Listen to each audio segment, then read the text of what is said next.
May 20th, 1927, a 25-year-old airmail pilot from the Midwest does what the most famous pilots of the time have failed to do: fly nonstop from New York to Paris.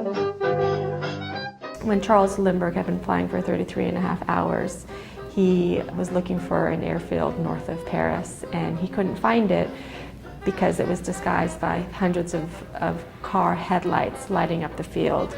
He didn't understand why there was this bright field where a dark airstrip should be. He landed successfully, and thousands of people ran towards him and his plane.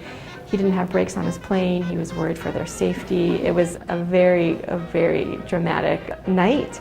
And he got lifted out of the plane, got carried over the shoulders of people, and while this was happening, he heard tears and cracks, and people were tearing apart the spirit of St. Louis.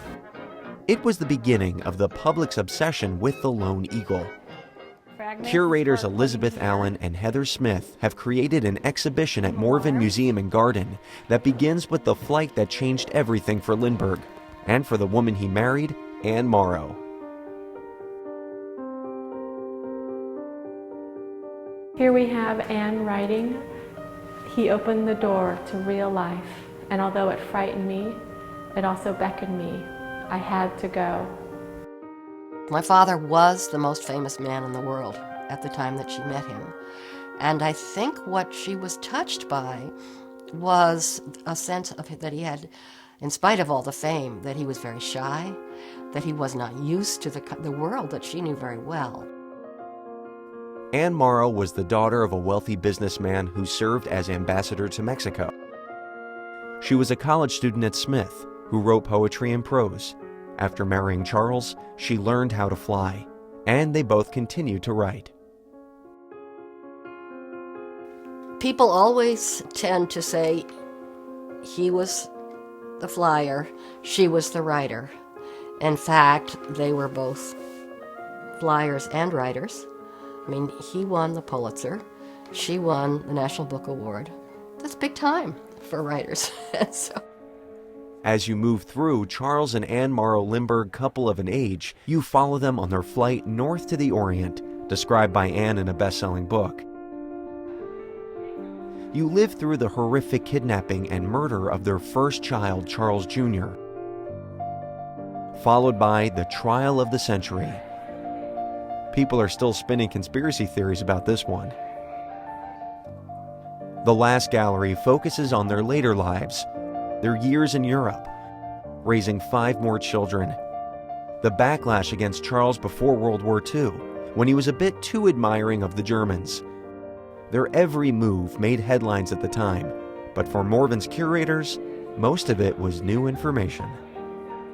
Our generation and generations after us really don't have a full knowledge of Charles Lindbergh. You know, you go back a few generations and people have a real guttural reaction. They have an instant feeling about him, a memory, good or bad, and same for Anne. But people around our age, it's kind of a vague understanding. Often we know the flight happened and we've heard of the kidnapping, but in terms of their lifelong stories, it's not quite as much in the history books as it used to be. Charles and Anne Morrow Lindbergh were the first celebrity couple to deal constantly with the media. Their lack of privacy is just one of the themes that still seem very contemporary. The team from Isometric Studio that created the striking visual look of the exhibition found themselves pulled in by the story as well. One of my favorite parts was being able to read Anne's books and find out just how contemporary she was, even back in the 30s and 40s. At that time, she felt like she was maybe one of the only women that felt that way, and as you read her books more and more, she comes to realize that not just women at that time, but men too also felt that they were contained and didn't have anyone to reach out to. And it was really nice to see how we could incorporate her throughout each individual part of Charles's life, where I think he was the one that got the spotlight, and he sort of, gave a bad name to the family, whereas even throughout the end, she was a loyal mother, great writer, just an all-around, wonderful woman. I think what is nice is that it doesn't make them out to be saints. We do reproduce their images at super graphic scale, but the largest image of Lindbergh that you see is in the back room, where he's speaking as part of the America First platform, where he was advocating for non-intervention in World War II. And because he believed that the Germans were far mightier and more technologically advanced than the Americans, he thought that we would for sure be crushed. And it wasn't until Pearl Harbor that he reversed course, and by then he had built such a bad reputation. That Charles Lindbergh went from America's greatest hero to one of its most hated public figures. Throughout it all, Anne was by his side, struggling to make sense of it through her writing. What's really sad, in retrospect, is that she could have achieved so much more if it weren't for him. And I also disagree with you when you said that maybe Anne would not have been as, famous if it weren't for the flight. Because starting from Gallery 2, where Anne is introduced and then presented, it's incredible to read excerpts of her writing in her notebooks and how she can condense so much meaning and emotion into one sentence. When the baby gets stolen, she finds out that the baby is dead. You see that in her writing, and you can really tell that she was a great writer, regardless of whether. Do you think those formative events would have happened if it weren't for the flight, the kidnapping, and the trial, and all that ensued? Unlikely, no, but that doesn't change her power, her talent as a writer. and skill as a writer. Clearly not. No. Yeah. One thing that was so special was it was really the people we were telling about the exhibition that had read Anne's writing and really told us, you can't do an exhibition on just Charles. Anne is such a crucial part of the story. And at that time, we started to read her books and fell in love with her writing.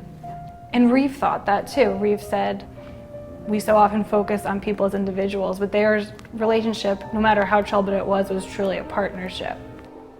Looking back now, Anne emerges as the stronger and perhaps more interesting of the two. Their youngest child, Reeve Lindbergh, lives in Vermont. She too is a writer and has edited her mother's letters and diaries from the later, more complicated period of their marriage. She had an extraordinary ability to explore private thoughts, feelings very openly, and to share those with the public, and yet to maintain her own individuality and her own sense of kind of private dignity.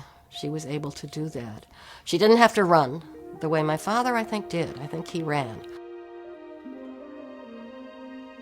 She stayed her ground and lived her life with her family around her and was somehow able to maintain herself in strength and in dignity and in good spirits.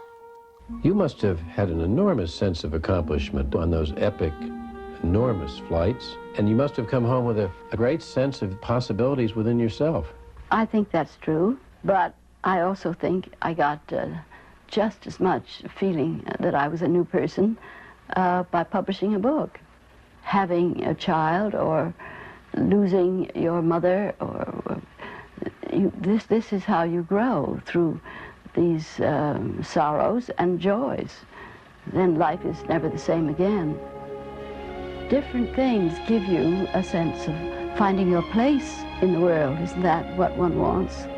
One wants to find where one's useful, or where one can give, or where one can contribute. One must make a contribution to your world.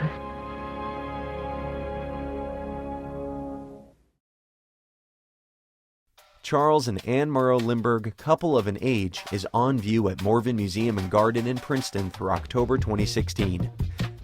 The New Jersey State Council on the Arts, encouraging excellence and public engagement in the arts since 1966, is proud to co-produce State of the Arts with Stockton University, New Jersey's distinctive public university.